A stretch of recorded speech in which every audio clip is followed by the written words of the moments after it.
Hoje a gente vai mergulhar numa história curta, mas, nossa, muito poderosa. Lá do livro de 2 Samuel, capítulo 4. É uma trama que envolve assassinato, um erro de cálculo político gigantesco e, no final, uma demonstração de justiça que pega todo mundo de surpresa. Bora entender isso. Imagina a cena. Essas são as palavras de 2 assassinos, Baaná e Recabe. Eles acabam de chegar na frente de Davi, que está ascendendo ao poder, e mostram um troféu macabro, a cabeça do seu rival, Isbozeete, que era filho de Saul. Eles tinham certeza que estavam entregando o reino de bandeja para Davi. E aí que está a grande questão dessa história toda. A expectativa deles bateu de frente com a realidade de um jeito brutal. E entender o porquê disso diz muito sobre o tipo de reino que Davi estava decidido a construir. Ok, primeiro, vamos tentar entrar na cabeça dos assassinos. O que eles estavam pensando?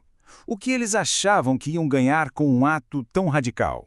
E olha que detalhe importante. Os assassinos não eram um Zé Ninguém. Pelo contrário, eram homens de confiança, capitães do exército que deveriam estar protegendo o seu rei. Mas em vez disso, eles o traíram.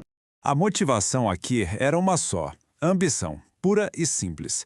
Eles viram para que lado o vento político estava soprando e decidiram dar uma ajudinha para acelerar as coisas. E o pior, para justificar essa traição toda, eles usaram uma linguagem religiosa, dizendo que estavam cumprindo a vingança do Senhor. Um erro de cálculo fatal. Para a gente entender a ousadia desses dois, a gente precisa olhar o cenário geral. O reino de Isbosete já estava caindo aos pedaços. E foi isso que abriu a brecha para essa traição. Sabe a expressão castelo de areia? Era exatamente isso. Isbosete era, na prática, um rei fantoche. O poder dele não vinha da sua própria força ou do apoio do povo, mas sim de um general muito poderoso chamado Abner. E com Abner morto, as cordinhas que sustentavam o fantoche foram cortadas. O reino começou a desabar. Então, o ponto central é esse. Abner morreu, e a base de poder de Esbozanete simplesmente evaporou. O medo tomou conta de todo o reino. Todo mundo já sabia que a ascensão de Davi era só uma questão de tempo.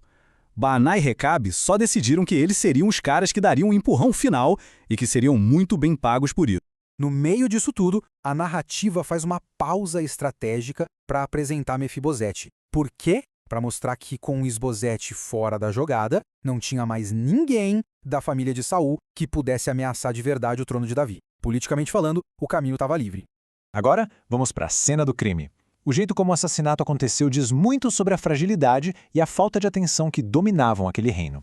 Esse detalhe não está aí à toa.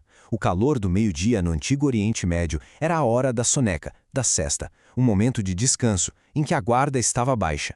Era um costume normal, mas num tempo de crise como aquele, se tornou uma vulnerabilidade fatal.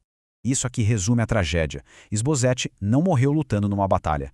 Ele foi assassinado pelos seus próprios capitães dentro da sua própria casa enquanto dormia. A traição não podia ser mais profunda. E agora, o clímax. Baaná e Recabe correm até Davi esperando festa, promoção, tapete vermelha. Mas, em vez disso, eles dão de cara com um juiz furioso. Esse quadro aqui mostra o abismo que existia entre a expectativa deles e a realidade. Eles achavam que iam ser tratados como heróis, que garantiram o reino para Davi. Mas em vez disso, Davi os enxerga como homens perversos que cometeram um ato nojento. A justificativa de Davi aqui é muito reveladora. Aos olhos dele, Isbosete não era um tirano que precisava ser derrubado. Como filho do rei Saul, ele tinha sim uma reivindicação legítima ao trono. Então, matá-lo na cama dele não foi um ato de libertação, foi o assassinato a sangue frio de um homem que Davi considerava justo.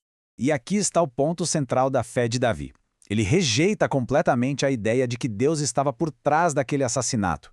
Ele confiava que Deus ia cumprir a promessa de lhe dar o reino, mas no tempo e do jeito de Deus, sem precisar de atalhos imorais.